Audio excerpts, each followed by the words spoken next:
Rice pudding. One of my favorite desserts is rice pudding. It is easy to prepare and does cost much. You can add it warm or cold. Finally, you can add the decoration on top of it, such as cinnamon, fruits, etc. How to cook it? 1 liter of warm milk, 215 grams of rice, 5 tablespoons of sugar, 2 tablespoons of vanilla sugar, 1 tablespoon of butter or margarine.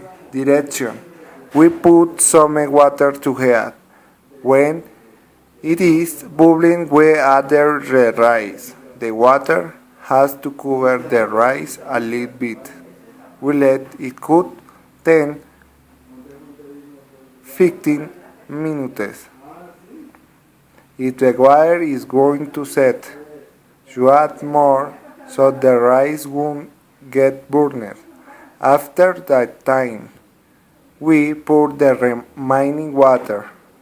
Then we put the milk into a cooking pot to heat and we add the butter, the sugar and the vanilla sugar.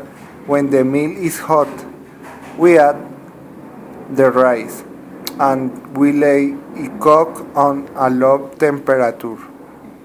We stir it from time to time so the rice won't stick on the pot.